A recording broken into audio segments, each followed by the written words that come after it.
car of 2,000 kilograms has a driving force of 800 newtons and forces of 2,200 newtons resisting its motion. So if I'm going to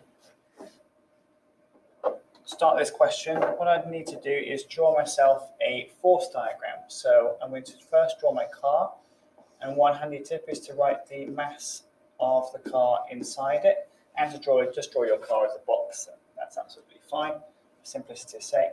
It's got a driving force of 800 newtons, so it's been driven forwards, and a resistance force of 200 newtons opposing the motion. All right. This car, I imagine, is on the floor, so it's got a weight here, which we'll talk about in a bit, and a normal reaction force. The acceleration, which, another useful tip, is good to draw as a double arrow, and is towards the direction of the driving force. Next thing we need to do is resolve our forces. If we resolve our forces horizontally, so we're just taking the horizontal components because the normal reaction and the weight play no part in the acceleration because we're not moving up or down.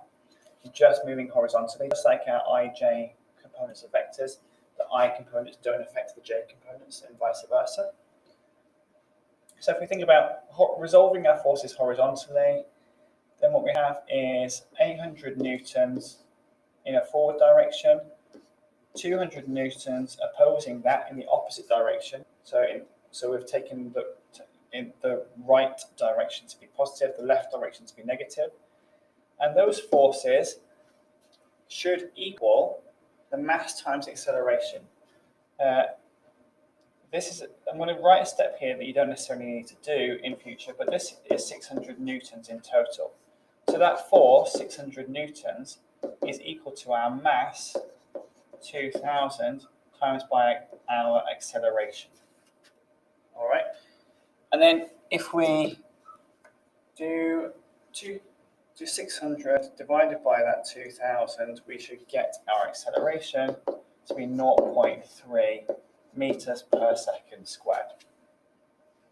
Now, one thing that we haven't looked at yet is weight. So if a child has a mass of 50 kilograms, so here's our child, 50 kilograms, probably on the floor, so we've got a normal reaction force and we have a weight. Now our weight is going to equal mass times acceleration. Now at the surface of the Earth, and this is important that this only works at the surface of the Earth, our acceleration is equal to 9.8 meters per second squared. The higher you go, the smaller that number becomes, which makes sense because you're further away from the mass and therefore gravity works a bit differently. But the weight on the surface of the planet is equal to our mass, which is 50, multiplied by our acceleration, which is g. And 50 times 9.8 is equal to 490 newtons. All right, so to put this in practice a little bit, if we have a falling sheet with a mass of 70 kilograms, so here's our falling sheet, 70 kilograms. It's got a weight and it's got air resistance of 300 newtons. So the weight is going to be equal to 70, because that's the mass in kilograms, multiplied by the gravitational constant g. So if we do 70 times 9.8, we get 686 newtons. All right, so now we know we're accelerating downwards. Okay. So what's interesting about our acceleration downwards, though, because there are resistance forces, the sheep is not accelerating to its maximum capacity because there's resistance. So it's not accelerating at 9.8 meters per second squared. It's accelerating a little bit slower because of the resistance forces. So what we have is, if we resolve our forces downwards, taking down to be positive, we have 686 newtons, take away 300 newtons, and that's equal to our mass, which is 70, times by the acceleration of the object.